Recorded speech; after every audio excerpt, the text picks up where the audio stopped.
Welcome at 5 Minutes with Errol Musk. I'm Annika, clinical psychologist. Errol, I want to ask you a question. I came across an article that says the disgusting reason why Elon is estranged from his father. Can you comment on that? The disgusting reason why Musk is estranged from his father. Okay, well, what they're referring to is that in 2017, I had a little boy with the daughter of a woman that I was once married to, and I was. It sounded as though I was still married to the mother, but I was not. I had been divorced from the mother for many years, and in fact. I hadn't seen Jana, her daughter, for at least 12 years. I hadn't seen her, and something like that. And I received a letter one day at my home when I moved here. I had my daughter staying with me. I had custody of my younger daughter. She was at school here, so I brought her to be at school here near her mother. So that's after the divorce of your second marriage? It's after the divorce of my second marriage. Many years later, my daughter Rose wanted to do her high schooling in South Africa, so she came here, and I brought her to this town, which is very close to where her mother lives, so that she could experience her high school years near her mother. Okay, so I received a letter one day. About 2014, somewhere there. Rose came in 2012, 2013. I received a long letter from Jana, explaining to me her circumstances. Out of the blue, I received this letter, and in it, she said she knows that she decried herself. She made herself to sound like she's really a worthless human being, and that she would like to kill her. She wants to kill herself. And is there any way that I could help her? So I actually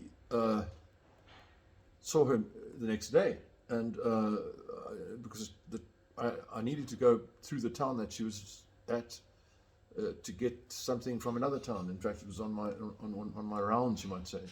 And I saw her, and I was actually shocked to see her. She was like a rake. She was so skinny and so sickly looking, and I immediately agreed to help her. And my first thought was, food. So I made sure. I said, look, I'm giving you this amount of money. It's enough for good food every day and toiletries, So and then the day after that, I said, look, I was leaving. In fact, the day after that again, I was leaving for the United States, but I had to stay free. And I said, look, she was dressed in rags, and I said, I need to take you for clothes. So I took her to the city, and we bought several thousand in clothes for her. I bought clothes for her because she had nothing. It was a terrible situation, and I gave.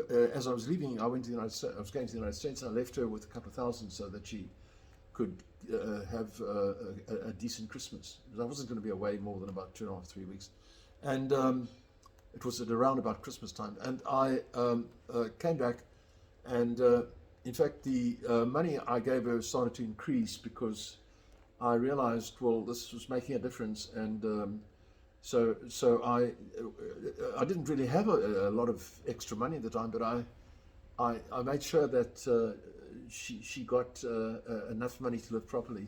She was living with a boy and his mother in a storeroom of a disused shopping center.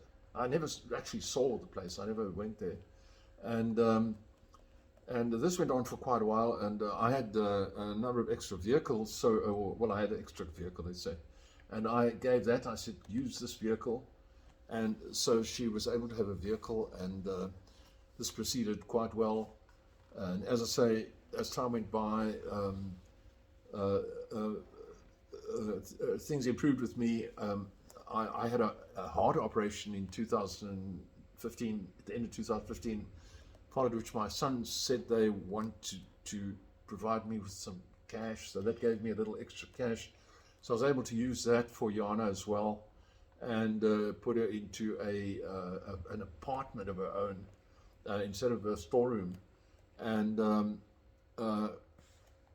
she was fighting with this boy, friend, and in fact, just prior to putting her into an apartment, she contacted me to say that this boy has thrown her out of the storeroom, and she's on the street. And I said, well, she has my vehicle. I said, so please come straight to our home. So she came to our home, and she stayed for a few days. And when the weekend came, my own daughter, Rose, went to stay with people, and Jana and I were alone. And, you know, one thing led to another. She's a 30-year-old woman. I mean, we're not talking about a baby here. And she was already a mother of a child who was 8 years old at that time, I think, roughly 7 or 8 years old. Can I just ask, from the period that she sent you the very first letter up till that weekend, how long was that? Oh, 2 years. 2 years. Yes, That 2 you years. were kind of supporting her Yes, financially. Yes, about 2 years. And then, as I say, she had a child previously, and that child is in foster care.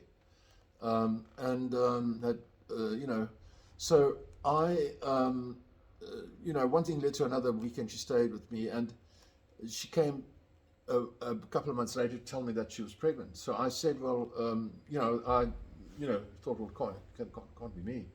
So she said, yes, it is you, because I don't actually have any relationships with my boyfriend. So I said, you know, so we you know, I had a test done, and it turned out, yes, I was the father. And then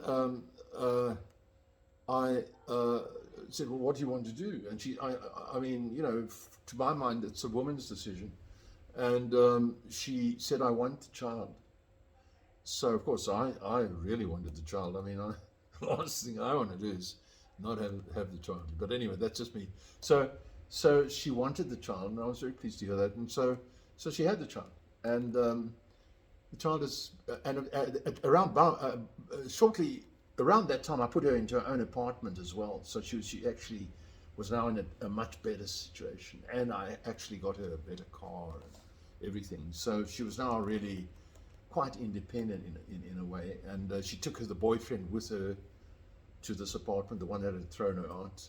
She carried on with him, I don't know. Well, you know, so I haven't really seen him more than maybe twice in my life. I've never maybe seen him twice. And she had the child, and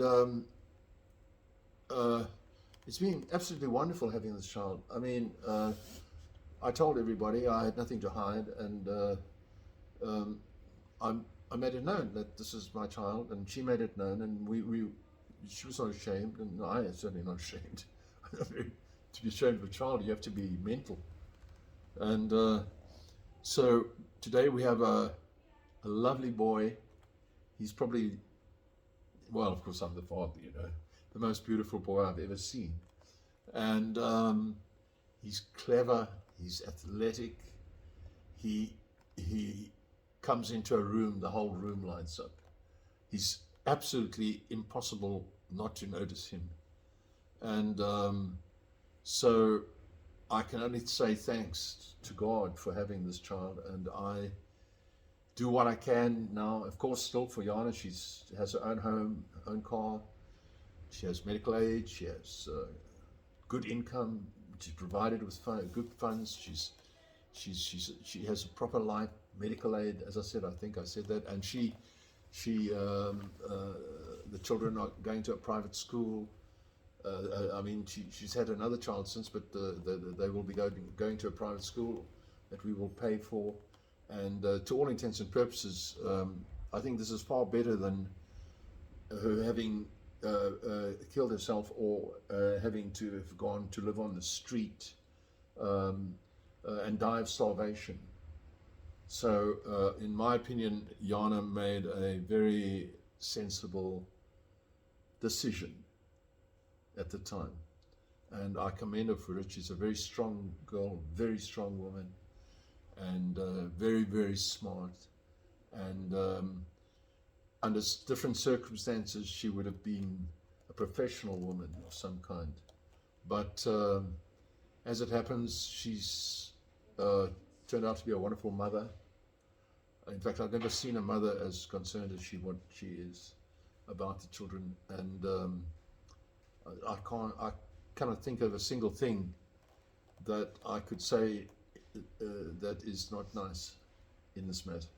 Thank you, Errol. I just also want to know, there's people that's referring to as your stepdaughter.